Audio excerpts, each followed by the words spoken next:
ప్రియ పరలోకమందున మా తండ్రి, మేమందరం నీ యొక్క జ్ఞానాన్ని నేర్చుకోవడానికి ఇక్కడ కూడి ఉన్నాం తండ్రి.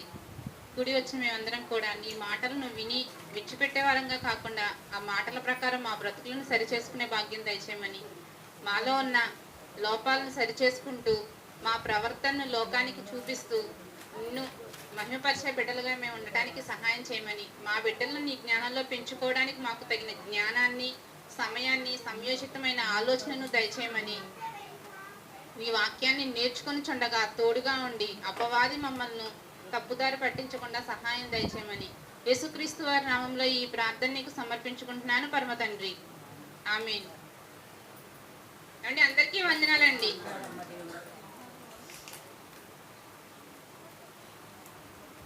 ప్రతిరోజు దేవుని వాక్యం చదువుకోవాలి, అలానే చదివిన దాని నుంచి ఎంతో కొంత నేర్చుకోవాలి.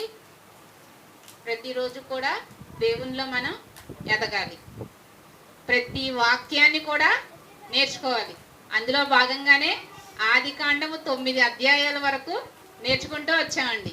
ప్రతి వాక్యాన్ని, ప్రతి అధ్యాయాన్ని చదువుకుంటూ నేర్చుకోవాలి. అందరూ చదవలేరు, చదవగలిగేవారు కూడా ప్రతి అధ్యాయాన్ని, ప్రతి వచనాన్ని చదవట్లేదు. అవును కదండి. ఆదికాండం మీద ఎగ్జామ్ జరిగింది, 50 అధ్యాయాలు చదవని వారు కూడా ఎగ్జామ్ రాశారు. అందులో నేను ఒకదాన్ని. సరేనండి. కాబట్టి ఆదికాండం 1వ అధ్యాయం నుంచి వరుస క్రమంలో చదువుకుంటూ నేర్చుకుంటూ రావడం అనేది జరుగుతుందండి. ఇప్పుడు ఈరోజు మనం చెప్పుకునే అధ్యాయం 10వ అధ్యాయం. సరేనండి. 10వ అధ్యాయాన్ని అంతగా వివరించాల్సిన అవసరం లేదు. అందుకని ఇన్ని రోజులు నాకే చెప్పడానికి బాధేసి ఇన్ని రోజులు దీన్ని వాయిదా వేసుకురావడం జరిగింది. ఇందులో వివరించి చెప్పేంతగా ఏముండదు, కానీ మనకి ఇది అవసరం. మనకి ఎలా అవసరమో, ఎప్పుడు ఉపయోగపడుతుందో కూడా చెప్పుకుంటూ వస్తానండి. 10వ అధ్యాయం 1వ వచనం అండి. ఇది నోవహు కుమారుడగు షేము, హాము, యాపేతను వారి వంశావళి. జలప్రళయము తరువాత వారికి కుమారులు పుట్టిరి. షేము, హాము, యాపేతు వీళ్ళ ముగ్గురు ఎవరండి? నోవాహు గారి ముగ్గురు కుమారులు. ఓడలో నోవాహుతో పాటు రక్షింపబడిన ముగ్గురు కుమారులు. జలప్రళయం తర్వాత వీరికి పిల్లలు పుట్టారు. జలప్రళయం సమయంలో వీరికి పిల్లలు లేరని ఇక్కడ రాయించడం జరిగిందండి. యాపేతు కుమారులు గోమేరు, మాగోగు, మాదయి, యావాను, తుబాలు, మెషేకు, తీరసు అనువారు. గోమేరు కుమారులు అష్కనజు, రీఫతు, తోగర్మ అనువారు. యావాను కుమారులు ఏలీషా, తర్షీషు, కత్తీము, దాదోనియా అనువారు. వీరి నుండి సముద్ర తీరమందుండిన జనములు వ్యాపించెను. వారి వారి జాతుల ప్రకారము, వారి వారి భాషల ప్రకారము, వారి వారి వంశముల ప్రకారము ఆయా దేశములలో వారు వేరైపోయిరి. ఆదికాండాన్ని మోషే గారు రాశారు. మోషే గారు ఆదికాండాన్ని రాసే సమయానికి ఎవరెవరు ఏ విధంగా ఎక్కడ నుంచి ఎక్కడికి వ్యాపించారనేది తెలియడం కోసం ఇవన్నీ ఆయన ఇజ్రాయేలీలకు వివరించడానికి దేవుడు అన్ని రాపించడం అనేది జరిగిందండి. ఆ ఇజ్రాయేలీలు దేవుడు ఆ రోజు గ్రంథ రూపంలో వాక్యం లేదు, కానీ ఆ ఇజ్రాయేలీలు ఒకరి తర్వాత ఒకరి నుంచి ఇది అంతా చాలా జాగ్రత్తగా భద్రం చేయబడి ఇజ్రాయేల్ రాజులు ఒకరి తర్వాత ఒక తరం నుంచి ఇంకో తరానికి వ్యాపిస్తూ చివరికి ఈరోజు మన దగ్గరికి పుస్తక రూపంలో రావడం అనేది జరిగిందండి. వాళ్ళు ఎంతో భద్రం చేయబట్టే మనకు సృష్టి ప్రారంభంలో ఏం జరిగిందో అలానే సృష్టి అంతం సమయానికి ఏం జరుగుతుందనే ప్రతి విషయాన్ని కూడా మనకు వివరించడానికి ఒక అవకాశం అనేది వచ్చిందండి. కాబట్టి దేవుని వాక్యాన్ని వాళ్ళు ఎంత జాగ్రత్తగా భద్రం చేసి మన దగ్గరకు తీసుకొచ్చారో మనం అంతే జాగ్రత్తగా, అంతే పట్టుదలతో వాక్యాన్ని నేర్చుకోవాలి. మన తర్వాత తరాల వారికి, మనతో ఉన్న వారికి కూడా దేవుని మాటలను వివరించి చెప్పే వారంగా మనం ఉండాలండి. అయితే ఇక్కడ షేము, హాము, యాపేతు వీరి ముగ్గురులో యాపేతు యొక్క సంతతి గురించి రాయించారండి. ఇక్కడ ఈ వచనంలో 2వ వచనం నుంచి 5వ వచనం వరకు వీరందరూ సముద్ర తీరం సముద్ర తీరమందున్న జనములు ఎక్కడి నుంచి వ్యాపించాయి? ఈ యాపేతు యొక్క సంతతిలోని వారందరూ సముద్ర తీరం వెంబడి ఉండడం అనేది జరిగిందండి. వారి వారి జాతుల ప్రకారం, వారి వారి భాషల ప్రకారము, వంశముల ప్రకారము ఆయా దేశములలో వారు వేరైపోయిరి. ఎక్కడికెక్కడికి వేరుగా వెళ్ళిపోయారు అనే విషయాలను వివరించడం ఇక్కడ స్టార్ట్ అయిందండి. కానీ మనకి ఖచ్చితంగా 11వ అధ్యాయంలో చూస్తే భాషలు వేరవ్వడం, వారు చెదిరిపోవడం అనేది మనం 11వ అధ్యాయంలో చూస్తాం. కానీ ఇక్కడ ఆయన వరుస క్రమంలో రాసుకొస్తున్నారు. 6వ వచనం అండి. హాము కుమారులు, ఇప్పుడు యాపేతు కుమారులు అయిపోయారు. నెక్స్ట్ హాము కుమారులు. హాము కుమారులు కూషు, మిశ్రాయిము, పూతు, కనాను అనువారు. కూషు కుమారులు సెబా, హవీలా, సప్త, రాయమ, సప్తక అనువారు. రాయమ కుమారులు షేబా, దదాను అనువారు. కూషు నిమ్రోదును కనెను. అతడు భూమి మీద పరాక్రమశాలి అయి ఉండుటకు ఆరంభించెను. అతడు యెహోవా ఎదుట పరాక్రమము గల వేటగాడు. కాబట్టి యెహోవా ఎదుట పరాక్రమము గల వేటగాడైన నిమ్రోదు వలె అను లోలోక్తి కలదు. షీనారు దేశములోనే బాబేలు, ఎరకు, అక్కదు, కల్నే అను పట్టణములు అతని రాజ్యమునకు మొదలు. ఆ దేశములో నుండి అషూరుకు బయలుదేరి వెళ్ళి నినెవేను, రహోబోతీరును, కాలహును, నినెవేకును కాలహుకును మధ్యనున్న రెసెనును కట్టించెను. ఇదే ఆ మహాపట్టణము.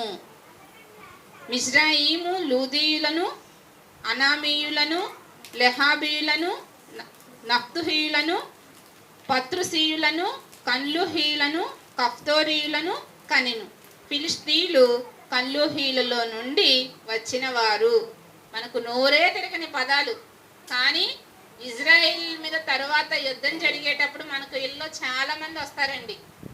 వాళ్ళందరికీ యొక్క ప్రారంభం ఎక్కడ నుంచి అనేది తెలియజేయడం కోసం దేవుడు మోషే గారి ద్వారా ఇలా రాయించడం అనేది జరిగిందండి. వీళ్ళు ఎక్కడి నుంచి వచ్చిన వాళ్ళు? నోవాహు కుమారుడైన హాము నుంచి వచ్చిన వంశాలు అన్నమాట. ఇవన్నీ వారి కుమారుల ద్వారా వచ్చిన వంశాలు. 15వ వచనం అండి. కనాను తన ప్రథమ కుమారుడగు సీదోనును, హేతును, యోబీసీయులను, అమోరీయులను, గిర్గాషీయులను, హివ్వీయులను, అర్కీయులను, సినీయులను, అర్వాదీయులను, సెమారీయులను, హమాతీయులను కనెను. తరువాత కనానీయుల వంశములు వ్యాపించెను. కనానీయుల సరిహద్దు సీదోనులో నుండి గెరారుకు వెళ్ళు మార్గములో గాజా వరకును, సొదొమ, గోమర్రా, అద్మా, సెబోయిములకు వెళ్ళు మార్గములో లాషా వరకును ఉన్నది. కనానీయుల యొక్క సరిహద్దులు, వాళ్ళు ఎక్కడి నుంచి ఎక్కడి వరకు ఉన్నారనేది ఇక్కడ వివరించడం అనేది జరిగిందండి. 20వ వచనం. వీరు తమ తమ వంశముల ప్రకారము, తమ తమ భాషల ప్రకారము, తమ తమ దేశమును బట్టి, జాతులను బట్టి హాము కుమారులు. నోవాహు గారికి 3 కుమారులు. అందులో మనం యాపేతు యొక్క కుమారు నుంచి వచ్చిన వంశాలు, అదేవిధంగా హాము నుంచి వచ్చిన కుమారులు, అతని యొక్క వంశావళిని గురించి తెలుసుకున్నామండి. 21వ వచనంలో మనకి షేము యొక్క వంశావళి ఉంటుంది. మరియు ఏబేరు యొక్క కుమారులందరికీ పితరుడును పెద్దవాడైన యాపేతు సహోదరుడనగు షేముకు కూడా సంతానము పుట్టెను. షేము కుమారులు ఏలాము, అషూరు, అర్పక్షదు, లూదు, అరామను వారు. అరాము కుమారులు ఊజు, హూలు, గెతెరు, మాషను వారు. అర్పక్షదు షేలహును కనెను. షేలహు ఏబేరును కనెను. ఏబేరుకు 2 కుమారులు పుట్టిరి. వారిలో ఒకని పేరు పెలెగు. ఏలయనగా అతని దినములలో భూమి దేశములుగా విభాగింపబడెను. అతని సహోదరుని పేరు యోక్తాను. యోక్తాను అల్మోదాదును, షెలహును, హసర్మా, వెతున, ఎరహును, హదోరమును, ఊజాలును, దిక్లాను, ఓబాలును, అబియాయేలును, షేబను, ఓఫీరును, హవీలాను, యోబాబును కనెను. వీరందరూ యోక్తాను కుమారులు. మేషా నుండి సపారాకు వెళ్ళు మార్గములోని తూర్పు కొండలు వారి నివాస స్థలములు. ఇక్కడ మనం ఇందాక యాపేత సందర్భంలో చూస్తే సముద్ర తీరం నందు వాళ్ళు తీరం వెంబడి వాళ్ళు నివసించారు ఉంది. ఇక్కడేమో కొండలు, తూర్పు కొండలు. వీరు తమ తమ వంశముల ప్రకారము తమ తమ భాషల ప్రకారము జాతులను బట్టి షేము కుమారులు. ఇవన్నీ మనకు అసలు అనవసరం అనిపిస్తాయండి. ఆ పేర్లు మనకు తెలీదు, ఆ పేర్లు మనకు అర్థం కావట్లేదు, మనకెందుకు అని అనిపిస్తాయి. కానీ అవి ఇజ్రాయేలీలకి చాలా అవసరం. వారికి తెలియజేయడం కోసం దేవుడు మోషే గారి ద్వారా రాయించారు. కనానీయులు మనకి ఇందులో చాలా మంది వచ్చారు. కనానీయులు వచ్చారు, అమోరీయులు వచ్చారు, అవునా, ఫిలిస్తీన్లు వచ్చారు. వీళ్ళందరూ ఇజ్రాయేలీలతో యుద్ధం చేయడానికి దేవుడు వారితో యుద్ధం చేసినప్పుడు వారి మీద వీరిని గెలిపిస్తూ వస్తారనమాట. వీళ్ళు ఇజ్రాయేల్ దేవుని మాట విననప్పుడు తిరిగి వాళ్ళే ఇజ్రాయేల్ని ఓడించినట్లుగా కూడా మనం చూస్తాం. అన్య జనాంగానికి ఇజ్రాయెల్, దేవుడి జనాంగమైన ఇజ్రాయెల్ని అప్పగించడం, ఇవన్నీ మనకు తెలియడం కోసం దేవుడు ఒక వరుస క్రమంలో ఏ విధంగా అయితే ఈ జనాంగం అనేది రావడం అనేది వివరించడం ఈ అధ్యాయంలో మనకు కనిపిస్తుందండి. 32వ వచనం, వారి వారి జనములలో వారి వారి సంతతుల ప్రకారము నోవాహు కుమారుల వంశములు ఇవే. జల ప్రవాహము గతించిన తరువాత వీరిలో నుండి జనములు భూమి మీద వ్యాపించెను. నోవాహు జల ప్రళయం తర్వాత నుంచే ఇదంతా ఈ తరాలన్నీ, ఈ జాతులన్నీ, ఈ వంశాలన్నీ భూమి మీద వ్యాపించడం అనేది జరిగిందండి. అంత క్రితం ఉన్న వంశాలు కానీ అంత క్రితం ఉన్న జాతులు కానీ ఏవి కూడా లేవు. అన్నీ నాశనం అయిపోయాయి, జల ప్రళయంలో అంతరించుకుపోయాయండి. 11వ అధ్యాయం చూసుకుందామండి.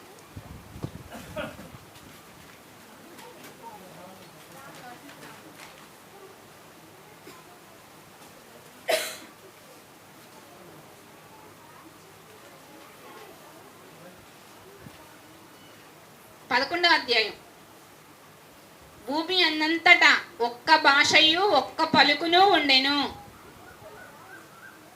ఎందుకనండి ఒక్క భాష ఒక్క పలుకే ఎందుకుంది భూమి అన్నంతటా? నోవాహు జల ప్రళయం ముందు వరకు ఉన్న తరాలు కానీ వంశాలు కానీ ఏమీ లేవు. నోవాహు నుంచి వచ్చిన 3 కుమారులు, అతని నుంచి వచ్చిన వారే ఉన్నారు. అందుకనే ఒక్కటే భాష, ఒక్క భాష ఉంది, అందరూ ఒక్క మాట మీదే ఉన్నారండి. వారు తూర్పున ప్రయాణమై పోవుచుండగా షీనారు దేశమందు ఒక మైదానము వారికి కనబడెను. అక్కడ వారు నివసించి, మనము ఇటుకలు చేసి బాగుగా కాల్చుదము రండని ఒకనితో ఒకడు మాట్లాడుకొనిరి.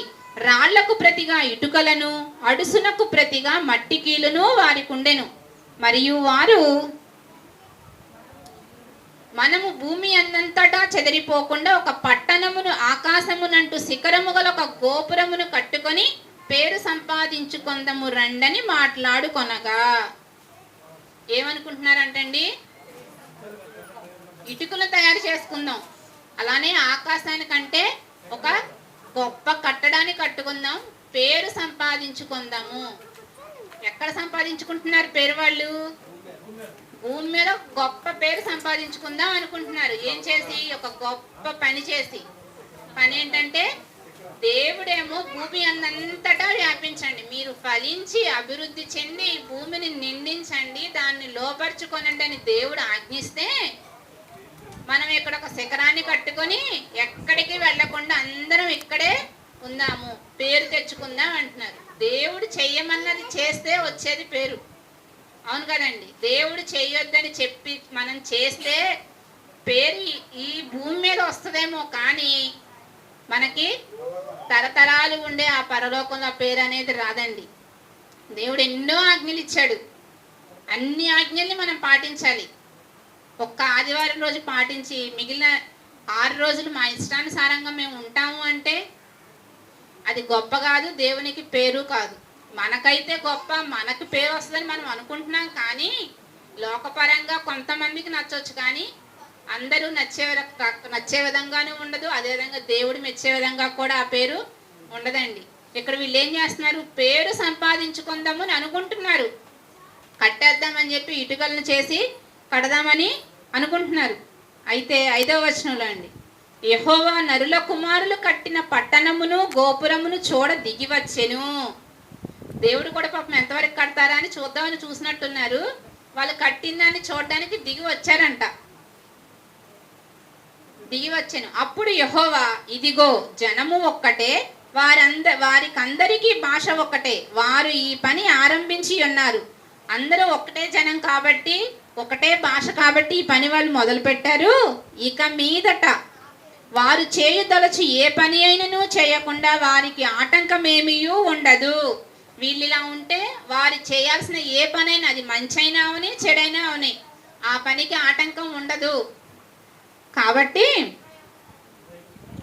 ఉండదని అనుకొని మనము దిగిపోయి వారిలో ఒకని మాట ఒకనికి తెలియకుండా అక్కడ వారి భాషను తారుమారు చేయుదము రండని అనుకొనెను. మనము దిగిపోయి, మనకు అక్కడ ఆదికాండం 1వ అధ్యాయంలో కనిపిస్తుంది. మనము అంటే దేవుడు, తండ్రి, కుమారుడు, పరిశుద్ధాత్ముడు, ముగ్గురు. ఏమనుకుంటున్నారు? వీళ్ళు కనుక ఇలానే ఉంటే వీళ్ళు చేయాలనుకున్న ఏ పనైనా చేసేస్తారు. కాబట్టి మనం వెళ్ళి వారి భాషను తారుమారు చేద్దామని అనుకుంటున్నారు. దేవుడు, యేసుక్రీస్తు వారు, పరిశుద్ధాత్ముడు. 8వ వచనం అండి. అలాగు యెహోవా అక్కడ నుండి భూమి అందంతటా వారిని చెదరగొట్టెను కనుక వారు ఆ పట్టణమును కట్టుట మానిరి. దానికి బాబేలను పేరు పెట్టిరి. ఎందుకనగా అక్కడ యెహోవా భూజనులందరి భాషను తారుమారు చేసెను. అక్కడ నుండి యెహోవా భూమి అందంతటా వారిని చెదరగొట్టెను. వాళ్ళు కట్టిన గోపురానికి బాబేలు గోపురం అని పేరు పెట్టి వారందరినీ చెదరగొట్టేశారంట. భూమి అందంతటా చెదరగొట్టేశారంట. ఎలా చెదరగొట్టారు? వారి యొక్క భాషను తారుమారు చేసేసారంట. ఇప్పుడు మనం అందరం ఇక్కడ కూర్చున్నాం, మనం అందరం తెలుగు మాట్లాడుతున్నాం. నేను తెలుగు మాట్లాడుతున్నాను కాబట్టి మీకు అర్థమవుతుంది. అదే ఇందాక కృష్ణ ఇంగ్లీష్లో, నేను ఇప్పుడు హిందీలో, నెక్స్ట్ సార్ గారు ఉర్దూలో అలా చెప్తున్నారు అనుకో, కూర్చునే వాళ్ళు ఒక్కొక్క లాంగ్వేజ్ వాళ్ళు అయి ఉన్నారనుకో, ఇక్కడ కూర్చొని వినగలరా? ఒకళ్ళు చెప్పేది ఒకళ్ళకి అర్థం కాదు. ఇక్కడ ఉన్న 10 మందిలో 20 మంది తల ఒక సంఘాన్ని, వాళ్ళకి నచ్చిన భాష ఉన్న సంఘాన్ని ఎత్తుక్కుంటారు. అది ఎంత దూరం అయినా సరే వెళ్తారు. ఎందుకని? వినడం, మాట్లాడడం రావట్లేదు కాబట్టి, అది అర్థం కావట్లేదు కాబట్టి. దేవుడు అలా తారుమారు చేయడం వల్ల వాళ్ళు ఏమైపోయారు? చెదిరిపోయారు. ఒక చోట నుంచి భూమి అంతటా చెదిరిపోయారు. దేవుడే వారిని అలాగా చేశారు. ఎందుకని? దేవుని యొక్క ఆశ, దేవుని యొక్క కళ, అందుకోసమే పిల్లల్ని చేశారు ఆయన. నేను పిల్లల్ని కనాలి, పిల్లల్ని భూమి మీద పెట్టాలి, వాళ్ళు భూమిని నిండించాలి, దాన్ని లోపరుచుకోవాలి, దాన్ని విస్తరించాలి, ఫలించాలి అని చెప్పి దేవుడు ఎంతో పని పెట్టాడు మనందరికీ. కానీ వీళ్ళు ఒక చోటే ఉండి గోపురం కట్టుకొని అక్కడే ఉందాం, మనం ఎక్కడికి వెళ్ళకుండా అని ఒక ఆలోచన చేశారు. గొప్పవారు అవ్వాలనుకున్నారు, పేరు సంపాదించుకుందాం. పేరు వస్తే ఏమొస్తుంది? మనిషికి గర్వం వస్తుంది. అవును కదండి? వాళ్ళల్లో గర్వంతో వాళ్ళు ఏమనుకుంటున్నారు? మేమే గొప్పగా ఉండాలనే ఒక ఆలోచన వారికి అనేది రావడం అనేది జరిగింది. కానీ ఆ ఆలోచన దేవుడు తారుమారు చేసేసాడు. తారుమారు చేసి అందరినీ చెదరగొట్టేశారండి.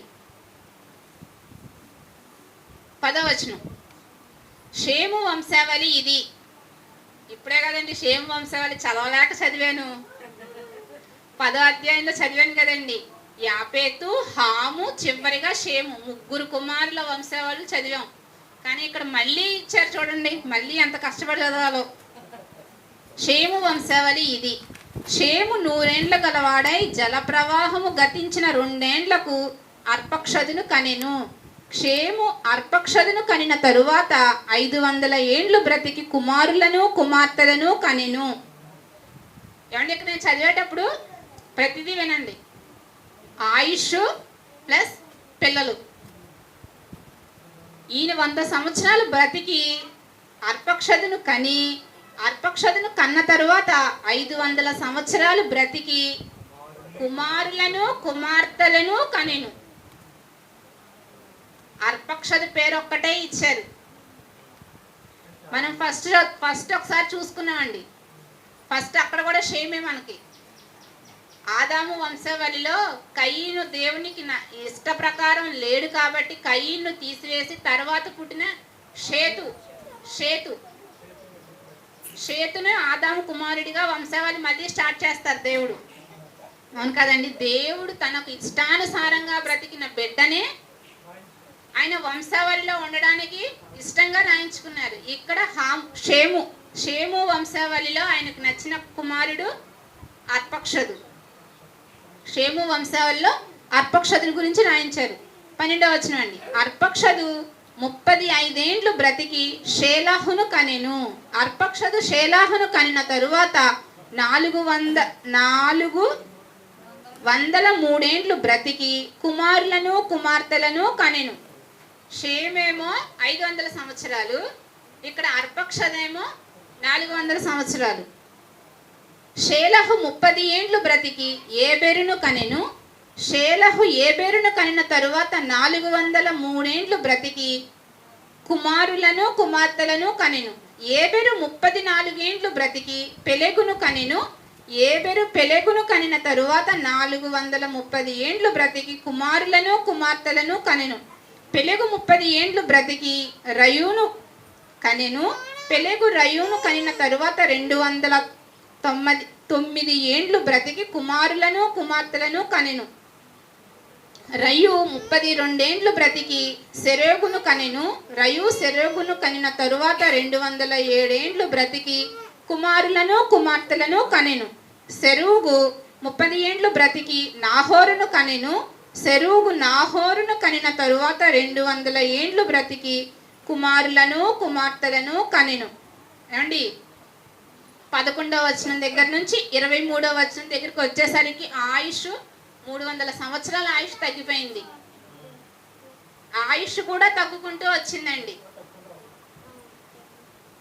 మనం నాహోరు దాకా వచ్చాం. నాహోరు ఎవరికైనా ఒక ఐడియా ఉందండి? నాహోరు తెరహును కనెను. తెరహు అబ్రహామును కనెను. మోషే గారు ఇదంతా ఎందుకు రాసుకొచ్చారండి? ఇజ్రాయేలీల కోసం, తమ పితరుడైన అబ్రహామును గురించి తెలియజేయడం కోసం ఈ వంశావళులన్నీ రాయించుకొచ్చారు. వాళ్ళలో దేవుడికి ఎవరు ఇష్టంగా బ్రతికారో, ఎవరు ఎంత వయసులో దేవుణ్ణి తెలుసుకున్నారో, తమకు ఇష్టమైన బిడ్డను కన్నారో, ఎన్ని సంవత్సరాలు బ్రతికారో ప్రతిదీ కూడా దేవుడు అక్షరాల రాయించుకున్నాడండి తన బిడ్డలకు తెలియజేయడం కోసం. మోషే గారి గురించే మనకు తెలుసు. మోషే గారు 40 సంవత్సరాలు ఒక చోట, 40 సంవత్సరాలు ఒక చోట బ్రతికి 80 సంవత్సరాల ఆయుష్ను వృధా చేసుకొని దేవుణ్ణి తెలుసుకొని ఒక 40 సంవత్సరాలు దేవునిలో అహర్నిశలు శ్రమపడి చివరికి దేవుని మాట ఇంత ఒక్క మాట పొల్లుపోయేలా చేసుకున్న దాని కారణంగా దేవుడు దేవుడు పంపిస్తానన్న దేశంలోనికి వెళ్ళలేకపోయాడు. ఛాయగా ఉన్న పరలోకానికి ఛాయగా ఉన్న దేశానికి మోషే చేరుకోలేకపోయాడండి. మనం కూడా పరలోకం చేరాలంటే ఇంత పొల్లు కాదు కదా, ఎంత అసలుకి ఏది కూడా మనం తప్పిపోకూడదు, అంత కరెక్ట్గా ఉండాలి. అందరూ ఉంటున్నారు, అందరితో పాటు నేను ఉంటున్నాను అంతే. వెళ్తే వాళ్ళు వెళ్తారు, లేకపోతే వాళ్ళు వెళ్ళరు, వాళ్ళతో పాటు నేను అనుకుంటే కుదరదు. ఎవరు వెళ్ళినా వెళ్ళకపోయినా నేను వెళ్ళాలి. నేను ఆశ్రయించిన యేసుక్రీస్తు వెళ్ళారు, ఆయన్ని ఆశ్రయించిన నేను వెళ్ళాలి. బాప్తిస్మం తీసుకుంటే శ్రమలు రావు, హింసలు ఉండవు, కష్టాలే ఉండవు, సంతోషంగా ఉండొచ్చు అనుకుంటారండి. నేను పడే కష్టం నాకే తెలిసిద్దండి. లీలాప్రసాద్ పడే కష్టం అతనికే తెలిసిద్ది. కావ్య పడే కష్టం కావ్యకే తెలిసిద్ది. చూసే నాకేం తెలిసిద్ది? ప్రసాద్ ఎంత సంతోషంగా ఉన్నాడో చూడండి, నవ్వుతూనే ఉన్నాడు. వచ్చిన దగ్గర నేను ఇక్కడికి వచ్చి నుంచిన కానీ నవ్వుతూనే ఉన్నాడు నన్ను చూసి.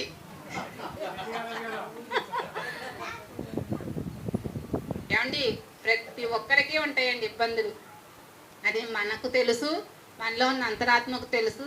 మనల్ని పుట్టించి ఇంతవరకు నడిపించిన దేవుడికే తెలుసండి. మన కడుపును పుట్టిన పిల్లలకి తెలియదు, కట్టుకున్న భర్తకి తెలియదు. తెలిసేవి కొన్నైనా తెలియనివి ఎన్నో ఉంటాయండి. కష్టం అనేది ప్రతి ఒక్కరికి ఉంటుంది. అది ఆరోగ్య రూపంలో అవ్వచ్చు, ఇంట్లో ఉన్న పరిస్థితులు అవ్వచ్చు, తల్లిదండ్రులు అవ్వచ్చు, తోడబుట్టిన వాళ్ళు అవ్వచ్చు, ఆరోగ్య పరిస్థితులు అవ్వచ్చు, ఏవైనా అవ్వచ్చండి.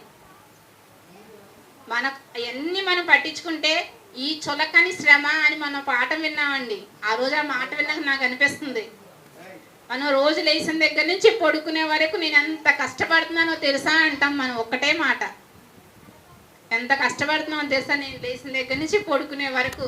ఈరోజు ఒక్కరోజు నేను పని చేయను, మీరు చేసుకోండి. ఒక్కరోజు మనం చేయకపోయినా ఇంట్లో ఉన్న వాళ్ళందరికీ కష్టమే. కానీ వాళ్ళు ఏం చేస్తారు? చేయలేరు. మనం ఒక్కరోజు మానేసినా వాళ్ళు చేసుకోలేరు. కానీ మనం ఏం చేస్తాం? మేము ఇంత కష్టపడుతున్నాం కదా, మమ్మల్ని లెక్క చేయరు, మాకు విలువ ఉంచరు అని మనం అనుకుంటామండి. యేసుక్రీస్తు వారు అక్కడ అపోస్తలులు అన్నారు, ఈ చులకని శ్రమ, ఇది చాలా చులకనైన శ్రమ అంట. చనిపోతే ఇదే శ్రమ అనుకొని దీని మీద ఆధారపడి మనం బ్రతికి చనిపోతే, చనిపోయిన తర్వాత పాతాళ లోకంలో నరకంలో ఉన్న శ్రమ మహావేదనకరం. అప్పుడు అనిపిస్తుంది మనం భూమి మీద పడిన ఈ చులకని శ్రమ కోసం మనం ఇంత శ్రమను కోరుకున్నామా అని ఆ రోజు అనిపిస్తుందండి. లెగిసిన దగ్గర నుంచి పడుకునే వరకు ఏ పని మిస్ అవ్వకూడదు. అత్తగారు ఊరుకోదు, భర్త ఊరుకోడు, పిల్లలు అంతకన్నా ఊరుకోరు. టైంకి పని చేయకపోతే మా అత్తగారు అస్సలు ఊరుకోదండి. ఆవిడ ఏమీ అందు, ఆవిడ చేసేసుకుంటుంది వెళ్ళి, ఏమీ అందండి. మీరు కూర్చుని ఆవిడ చేసేద్ది. ఎలా ఉంటుంది మనకి అనిపిస్తుంది కదండి. చూసేవాళ్ళైనా చక్కగా కూర్చుంది దర్జాగా అత్తగారితో పని చేపిస్తుంది అంటారు. నా గురించి ఎంతో మంది అనుకుంటారు అలాంటి మాటలు. నోరు తెరిస్తే గొడవేనండి. కానీ మనం ఏం చేయాలి? దేవుడు ఒకటే చెప్పాడు, ఎదుటి వారిని క్షమించాలి. అయినా మనసాగదు, అప్పుడప్పుడు వెళ్ళిపోతానే ఉంటాయి మాటలు, తోటల్లా పేలుతానే ఉంటాయి, తోటల్లో మాటలు పేలుతానే ఉంటాయండి. కానీ మనం దేవునికి మళ్ళీ క్షమాపణ చెప్పుకొని ఇలాంటి పరిస్థితి మళ్ళీ రానివ్వద్దని మళ్ళీ ప్రతిరోజు అదొక యుద్ధం అండి. నేను ఉదాహరణగా మీకు చెప్తున్నా, ఇలాంటి యుద్ధాలు మనం ఎన్నో చేయాలండి. ఇలాంటి యుద్ధాలు పిల్లల చదువుల గురించి, వాళ్ళ వివాహాల గురించి, వాళ్ళ ఫ్యూచర్ గురించి ఎన్నో ఉంటాయి, మన ఆరోగ్యం గురించి కూడా. కాబట్టి వీటిని మనం లక్ష్య పెట్టకూడదు. వీటిని ఆలోచిస్తూ ఉంటే ఆ మహాభయంకరమైన లోకానికి మనం వెళ్ళిపోతామండి. నాకు మొన్న మాట నాకు అదే అనిపించింది. లేచిన దగ్గర నుంచి పడుకునే వరకు కనీసం ఒక అధ్యాయం చదువుదామన్న సమయాన్ని కేటాయించుకోలేకపోతున్నాం. ప్రసాద్ వస్తాడు ఎప్పుడన్నా ఎవరో చదువుకోవడానికి, ఎదురు చదువుకోలేకుండా మళ్ళీ మా ముచ్చట్లే ప్రసాద్ దగ్గర. అది అలా ఇది ఇలా మా పని మేము చేసుకుంటూనే ఉంటాం, అతను చదువుకుంటూనే ఉంటాడు, ఏదో కాన్వర్జేషన్ మధ్యలో జరుగుతూనే ఉంటుందండి. ఎందుకు ఇలా అయిపోతుంది? అప్పవాది ఎవరిని మృంగుదునా అని వెతుకుచూ తిరుగుచున్నాడు. ఆడి పని ఏంటంటే ఎవరు దేవునికి దగ్గర అయిపోతున్నారా, అవసరం లేకపోయినా చిచ్చు పెడతాడండి. అది మనం తెలుసుకోవాలి. మనం విన్నాం, మన దగ్గర దేవుడు ఉంటే అపవాది రాదు అనే పాఠం విన్నామండి. ముందు మనం దేవుడిని ఎలా చేయాలిగా, మన దగ్గరికి ఎలా చేయాలంటే మన దగ్గర వాక్యం ఉండాలి. వాక్యం అనే ఖడ్గం ఉండాలి మన దగ్గర. మనం ఆ వాక్యం అనే ఖడ్గాన్ని ఆదివారం ఒక్కరోజే ఉపయోగిస్తున్నాం, మిగిలిన 6 రోజులు ఉపయోగించట్లేదండి. మిగిలిన 6 రోజులు చులకని శ్రమ కోసమే ప్రయాసపడుతున్నాం. కాబట్టే దాని యొక్క బాణాలకి, దాని యొక్క ఉచ్చులో మనం పడిపోతున్నామండి. ప్రతి ఒక్కరం కూడా పడిపోతున్నాం ఏదో ఒక కారణంగా. ఎన్నో కారణాలు చూపిస్తుందండి, ఎన్నో కారణాలు. అసలుకి అవసరం లేని విషయాలు కూడా మనం పట్టించుకుంటాం తెలుసా. అది అపవాది యొక్క ఉచ్చది. నిజంగా చాలా గ్రేట్ అండి అది. దాన్ని ఎంతగా పొగుడుతున్నానంటే మన వాక్యానికి ఎంత దూరంగా ఉంటున్నామో, నేను ఎంత దూరంగా ఉండి దీన్ని గ్రహించారో నాకు అర్థమైంది. 24వ వచనం అండి. నాహోరు 29 ఏండ్లు బ్రతికి తేరాహును కనెను. నాహోరు తేరాహును కనిన తరువాత 119 ఏండ్లు బ్రతికి కుమారులను కుమార్తెలను కనెను. తేరాహు 70 ఏండ్లు బ్రతికి అబ్రామును, నాహోరును, హారానును కనెను. ఇక్కడ అబ్రహాం అనే పేరు కాకుండా అబ్రాము అనే పేరు మాత్రమే ఆయనకి పెట్టబడిందండి తన తండ్రి ద్వారా. నాహోరు, హారాను ముగ్గురు సహోదరులు వీళ్ళు. తేరాహు వంశావళి ఇది. తేరాహు అబ్రామును నాహోరును హారానును కనెను. హారాను లోతును కనెను. హారాను తాను పుట్టిన దేశమందలి కల్దీల ఊరను పట్టణములో తన తండ్రి అయిన తేరాహు కంటే ముందుగా మృతి పొందెను. తేరాహు యొక్క 3 కుమారుల్లో ఒక కుమారుడు తండ్రి కన్నా ముందే చనిపోయాడండి. అబ్రామును నాహోరును వివాహము చేసుకొనిరి. అబ్రాము భార్య పేరు శారాయి, నాహోరు భార్య పేరు మిల్కా. ఆమె మిల్కాకును ఇస్కాకును తండ్రి అయిన హారాను కుమార్తె. శారాయి గొడ్రాలై ఉండెను, ఆమెకు సంతానము లేదు. తెరహు తన కుమారుడకు అబ్రామును, తన కుమారుని కుమారుడు అనగా హారాను కుమారుడకు లోతును, తన కుమారుడకు అబ్రాము భార్య అయిన శారాయి అను తన కోడల్ని తీసుకొని కనానుకు వెళ్ళుటకు కల్దీల ఊరను పట్టణములో నుండి వారితో కూడా బయలుదేరి హారాను మట్టుకు వచ్చి అక్కడ నివసించిరి. అతనికి చనిపోయిన కుమారుడి పేరు హారానే. అదేవిధంగా వీళ్ళు నివసించిన ఊరి పేరు కూడా హారానేనండి. తేరాహు బ్రతికిన దినములు 205 ఏండ్లు. తేరాహు హారానులో మృతి పొందెను. అబ్రహాం గారి కోసం మనకి ఈ 10వ అధ్యాయం 11వ అధ్యాయం నేను కూడా ఇది చెప్పడానికి ఇన్ని నెలల సమయం తీసుకోవాల్సి వచ్చింది. వంశావళి చదవాలి నుంచొని మాకు చదవడం రాదా అంటారు అని ఒక ఆలోచన వచ్చిందండి నాకు. నేను ఫస్ట్ ఈ బుక్ స్టార్ట్ చేసినప్పుడు రాసుకున్న ఒక మాట, ప్రతిరోజు దేవుని వాక్యం ప్రతి వాక్యం చదవాలి, నేర్చుకోవాలి. దీని మీద రాసి ఆదికాండం నుంచి ప్రకటన గ్రంథం వరకు అని. అందుకని ఇది పట్టుకొని ఆయన ప్రతిరోజు ప్రకటన గ్రంథం వరకు చెప్పేసిద్ది అని అన్నది. కాబట్టి మనం ప్రతి వాక్యము నేర్చుకోవాలి. కాబట్టి ఈరోజు ధైర్యం చేసి 10వ అధ్యాయం 11వ అధ్యాయం చెప్పడం జరిగిందండి. ఎంతోమంది ఎన్నో వంశావళులు ఉన్నాయి. ఇవన్నీ మనకి ఇజ్రాయెల్ చరిత్ర చదువుతున్నప్పుడు ఒక్కొక్క వంశం అనేది రావడం అనేది జరుగుతుందండి. కాబట్టి మనం బైబిల్ చదవాలి, ప్రతి అధ్యాయము చదవాలి, ప్రతి వచనము చదవాలి. చాలామంది చరిత్ర పుస్తకాలను చాలా చక్కగా చెప్పగలరు. అందులో మన చర్చిలో 2 వండర్స్ ఉన్నారు, అన్నదమ్ములు. వాళ్ళిద్దరిని ఏదైనా చెప్పేస్తారండి, ఎక్కడుందో కూడా చెప్పేస్తారు. అంత బాగా నేర్చుకున్నారు వాళ్ళు పాత నిబంధనలు. కాబట్టి మనం కూడా అలాగే చెప్పగలగాలి, అలాగే నేర్చుకోగలగాలండి.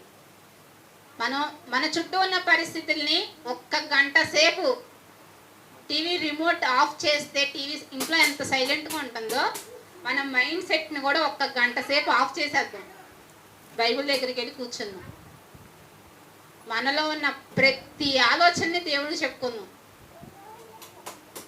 ఒక పాట ఉందండి, మీ భారమును యెహోవా మీద మోపండి. నాకేదన్నా అనిపించినప్పుడు వెంటనే ఫోన్లో ఆ పాట పెట్టుకుంటా. నాకు పాడటం మరి రాదు, నేను అంత సింగర్ని కాదు.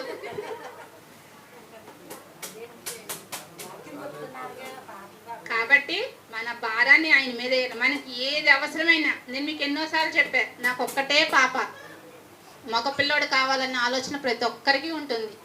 నా భారాన్ని నేను దేవుడి మీద వేసాను. 13 సంవత్సరాల తర్వాత దేవుడి అసలు అనుకోని పెద్ద షాక్. అవును కదండి, ప్రతి ఒక్కరికి అంతే, అందరూ అడగటమే. కాబట్టి నా భారాన్ని నేను దేవుడి మీద వేసాను. నా భర్తను కూడా అడగల. ఏంటండి, నా భర్తను కూడా అడగలేదు నేను, నాకు మగ పిల్లడు కావాలి అని. దేవుడికే మొరపెట్టుకున్నాను, ఆయనే ఇచ్చాడండి. నేను అనుభవపూర్వకంగా చెప్తున్నా, మన భారాన్ని దేవుని మీద వేసుకోవాలి. మీ అందరికి ఇంకొక విషయం చెప్తున్నానండి, చెప్పకూడని విషయం అయినా చెప్తున్నాను. మా నాన్నగారికి టీబీ అందరికీ తెలుసు కదండి. ఇది చాలా ఇబ్బందికరమైన వ్యాధి వచ్చిందండి. సంవత్సర కాలం, ఆ రోజు నుంచి ఈ రోజు వరకు మా నాన్నగారు మా ఇంటికి రాలేదు. ఒక్కటే దేవుడి మీద భారం వేసాం. రీసెంట్గా ఒక 5-6 రోజుల క్రితమే మళ్ళీ టెస్ట్ చేయించుకున్నాం. 8 నెలలు ట్యాబ్లెట్లు, యాంటీబయాటిక్స్ అండి, రోజుకి 4 వేసుకోవాలి టీబీ వచ్చిన వాళ్ళు. ఇది చదువుకున్న వాళ్ళందరికీ తెలుసు. అందులో 60 సంవత్సరాలు నిండిన వ్యక్తి చాలా ఇబ్బంది పడ్డారు. ఒక 5 రోజుల క్రితం టెస్ట్ చేయించుకుంటే అంత క్రితం చేయించుకున్న లేదని వస్తుంది, మళ్ళీ అతని యొక్క బలహీనతలు బట్టి మళ్ళీ ఉందని చూపిస్తుంది. ఇలా కాదని చెప్పి స్టార్టింగ్ అది ఎలా అతనికి బయటపడిందో మా నాన్నగారికి తిరిగి మళ్ళీ అవే టెస్టులు చేయిస్తే పూర్తిగా నేను చెప్పింది ఆ టాబ్లెట్లు మానేమన్నారు. 8 నెలలు వాడారు. 6 నెలలతో ఆగిపోవాల్సిన ట్రీట్మెంట్ 8 నెలలు జరిగింది. ఎవరు రక్షించారండి? దేవుడే రక్షించారు. భారము దేవుని మీద. ఏమండి, నేను మా మరదల గురించి గొప్పగా చెప్తున్నానని కాదు, కానీ చదువుకున్న మనిషి అయితే సస్యమేర అలాంటి వ్యక్తికి ఇంట్లో సపరేట్ చేయదండి. నేను అనుకోవడం అయితే నేనే చేయనేమో అనిపించింది నాకు. చదువుకునేటప్పుడే టీబీ పేషెంట్లు అంటే ఎవరైనా దగ్గుతున్నా సరే నేను నా పిల్లలకు కూడా దగ్గేటప్పుడు చేయి అడ్డం పెట్టుకొని దగ్గాలని చిన్నప్పటి నుంచి నేర్పిస్తూనే ఉన్నా. చదువుకునేటప్పుడు తెలిసిన విషయాన్ని ఈరోజు అనుభవపూర్వకంగా భరించాలంటే అసలు అది తట్టుకోలేని విషయం అండి. కానీ ఆ అమ్మాయి చంటి పిల్లవాడితో సంవత్సరం పిల్లడండి, 4 సంవత్సరాల పాప, ఇద్దరిని పెట్టుకొని అసలు అమ్మాయి నా పిల్లలతో ఆ ఇంట్లో ఉండొద్దన్నారు. కానీ సపరేట్ చేసిందంటే అది నాకు దేవుడిచ్చిన ఒక వరమే అనుకోవాలండి. ఇలాంటి ఎన్నో ఉంటాయి మనుషులకి బయటికి చెప్పుకోలేని. మనం చిన్న చిన్న వాటి కోసం గొడవలు పడుతూ ఇబ్బందులు పడుతూ మనం ఉన్నామనుకోండి, ఆ లోకానికి మనం చేరలేమండి. ఏదైనా సరే మనం ఆయన ఆనుకొని ఉంటే ఆయన ఏదైనా తీర్చగలండి. కాబట్టి మనం దేవుణ్ణి ఆనుకోవాలి. దేవుడే మనకు అన్నీ కూడా. మన భర్త మనకి ఏమి ఇవ్వడండి. ఏదో ఈ భూమి మీద బ్రతకడానికి 4 చీరలు కడుపు నిండా ఆహారం మాత్రమే పెట్టగలడు, అంతే కదండి. ఉండటానికి ఒక ఇల్లు, ఆ పిల్లల్ని చదివించడానికి కాసిన డబ్బులు, అంతకు మించి ఇవ్వలేరండి. ఆ మహాలోకాన్ని ఇచ్చేది దేవుడే. కాబట్టి మనం దేవుణ్ణే అనుకోవాలి, దేవుణ్ణే అనుకోవాలి. అసలు మనుషుల కోసం, ఈ లోకంలో ఉన్న ఈ లోకాసుల కోసం మాత్రం మనం ప్రాకులాడకూడదు. కాబట్టి నేను చెప్పిన విషయాన్ని అందరూ జ్ఞాపకంలో ఉంచుకొని మాకు అది లేదు ఇది లేదు కాదు, దేవుడు ఇచ్చే మహాభాగ్యాన్ని మనం పొందుకున్నాం. మారు మనసు పొందుకొని యేసుక్రీస్తు వారిని తెలుసుకున్నామండి. అది చాలు మనకు. దాన్ని బట్టి మనం అది చూసుకుంటూ ఆ లోకానికి వెళ్ళిపోయే వారంగా ఉండాలండి. నాకుంటే నేను కట్టుకుంటాను, ఎదటి వాళ్ళకుంటే వాళ్ళు కట్టుకుంటారు. బట్టలైనా, ఇళ్ళైనా, నగలైనా, ఏవైనా సరే. కాబట్టి మనం వీటిని ఏటిని కూడా పట్టించుకోకుండా చక్కగా ప్రతిరోజు దేవుని వాక్యానికి విలువిస్తూ దేవునిలో ఎదుగుతూ, దేవునికి మనం ఎంత దగ్గరగా ఉన్నామనుకోండి, ఆయన్ని విడిచిపెట్టకుండా ఉంటే కీర్తనలు చదివామండి మనం, అసలు వాటిని పట్టి మనం పరలోకం వెళ్ళిపోవచ్చు అని చెప్పాను. నేను అంత క్రితం పాటలు చెప్పిన రోజున ఉంటే చాలండి. దేవునికి మనం ఎంత దగ్గరగా ఉంటే మనం ఆయన ఎంత కౌగిలించుకుంటే ఆయన అంతకన్నా ఎక్కువగా మనల్ని కౌగిలించుకుంటాడండి. అడగనివి ప్రతిదీ ఇస్తాడు. అడిగినవే కాదు, అడగనివి కూడా ఆయన ఇచ్చే దేవుడండి. కాబట్టి మనం దేవుణ్ణి అనుకోవాలి. ఆ అబ్రహాము విశ్వాసులకు తండ్రి ఎలా అయ్యాడో ఆయన్ని వరుసపెట్టి మనం నేర్చుకుందాం అని చెప్పుకున్నాం. ఎగ్జామ్స్ అయిపోయిన దగ్గర నుంచి అబ్రహాం గురించి, అతని యొక్క భక్తి జీవితం మనం 12వ అధ్యాయం నుంచి మనకు అదే వస్తుందండి. అబ్రహాం గారి గురించి, ఆయన కుమారుల గురించి వస్తుంది. మనలో ఎన్నో అనారోగ్యాలు ఉంటాయండి. అవన్నీ కూడా ఇప్పుడు కూడా చెప్పాడు కృష్ణ. మన బలహీనతలో మనం రొట్టె ద్రాక్షరసాన్ని అయోగ్యంగా తీసుకున్నాం అనుకోండి, అవి ఇంకా ఎక్కువగా మనల్ని ఇబ్బంది పెడతాయంట. కాబట్టి మనం దేన్నైనా సరే, దేవుని విషయంలో ఏదైనా సరే ఛాలెంజింగ్గా ఉండాలి. దేవునితో ఇది నేను చేయగలను, నేను చేస్తాను, చేసేలాగా చేయమని దేవుణ్ణి మనం అడగాలండి. అలా అడుగుతూ దేవుని నుంచి తప్పిపోని వారంగా, పరలోకానికి చేరే వారంగా మనం ఉండాలండి. ప్రార్థన చేసుకుందాం. ప్రియా పరలోకమందున మా తండ్రి, నీ బిడ్డలకు నువ్వు రాపించిన గ్రంథంలో నుంచి 2 అధ్యాయాలు చెప్పాను నాయన. వాటిని బట్టి నీ ఇష్టానుసారమైన బిడ్డలను నువ్వు నీ గ్రంథంలో ఏ రకంగా అయితే రాయించుకున్నావో, మేము కూడా నీ ఇష్టానుసారంగా ఉంటే నీ జీవ గ్రంథంలో మా పేర్లు లిఖించి ఆ మహాలోకానికి మమ్మల్ని తీసుకువెళ్తావని మాకు తెలిసిన ఆయన. అలా ఉండులాగా మాకు తోడుగా ఉండి సహాయం చేయను ఆయన. నిన్ను అశ్రద్ధ పెట్టే వారంగా కాకుండా, లోకాసుల్లో ఎదుగుతూ లోకంలో మునిగిపోయే వారంగా కాకుండా, నిన్ను మహిమపరిచే బిడ్డలుగా నీకు మాదిరిగా మేము ఉండటానికి సహాయం చేయమని క్రీస్తువారి నామంలో ఈ ప్రార్థనకి సమర్పించుకుంటున్నాను పరమ తండ్రి. ఆమేన్.